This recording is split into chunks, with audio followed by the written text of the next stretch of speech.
were waiting to hear about the imminent threat that led to the killing of Iranian General Soleimani, and we are so appreciative of some of what happened yesterday because some Republican senators, like Mike Lee, after yesterday's briefing from military leaders, didn't seem to buy this. Well, let's take a look. It's kind of a good clip. The biggest problem I have with the briefing, which I would add was probably the worst briefing I've seen, at least on a military issue, in the 9 years I've served in the United States Senate. What we were told over and over again was, look, this action was necessary. This was a bad guy. We had to do it. They had to leave after 75 minutes while they're in the process of telling us that we need to be good little boys and girls and run along and not debate this in public. I find that absolutely insane. Thank you. Thank you.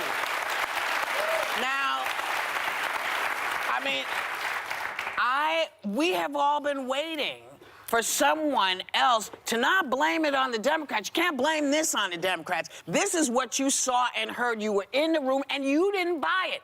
Think of when next time you start questioning when people say, I'm not sure I buy this. This is how people feel. Yeah. They heard it, they saw it, you heard it, you didn't buy it. Thank you, because this gaslighting stuff really needs to stop. Yeah. Everybody has to get on board. Is it good behavior? Is it bad behavior? Did they not tell you what you needed to know? No, they didn't. And I'm so thrilled that finally somebody is saying, okay, all right, this is a pile of doggy-doo. Yeah. And this was a pile of doggy-doo. Because you know what? That's Congress's job. We have a checks and balance system. Remember that? Remember that? Yeah. So Mike Lee is my senator in Utah, and I know him very well. And he's actually one of the truest conservatives in Washington, D.C. And I saw that video yesterday, and I thought, thank you. Yeah. Same thing, because he's speaking on what's best for this country. And here's the thing with Trump, and when they're saying in that room, believe our intelligence, there's stuff we can't tell you. Yes. That would be more credible if the president didn't say time and time again that he didn't trust or believe his own intelligence community. I'm sorry, but that's where you lose me. Yes, I might believe you, but when I see you in Helsinki standing next to Vladimir Putin, undermining our intelligence community, saying you believe Putin over what our people are telling you, when you are tweeting out that you want the whistleblowers named public because it might make you look bad, that's when I don't trust any of this. And that's what we have to say to ourselves. Things are screwed up right now. Listen to people like Mike Lee, because he is a conservative, and he has always been very honest about his beliefs on foreign policy. He's been consistent. He's a libertarian.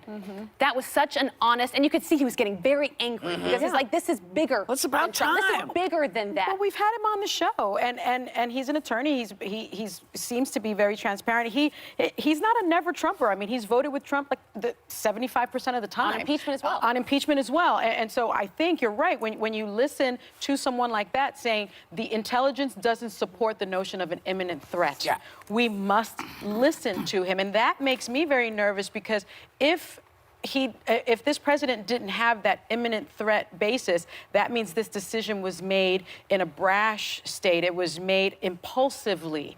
And that's why when there's that vote today on congressional authority and the war power, people really, really need to take note, because the Congress has to take that power back. But let's see who else follows now. I want to see Romney stand up. I want to see Susan Collins in Vermont step up, the rest of them. Cory Gardner in Colorado. If you have enough senators saying, hey, this is really insulting, what you're doing is endangering the world, then maybe we'll get somewhere. But you know what, but I'm sorry, I'm happy to see somebody, I'm happy to see a crack in the light.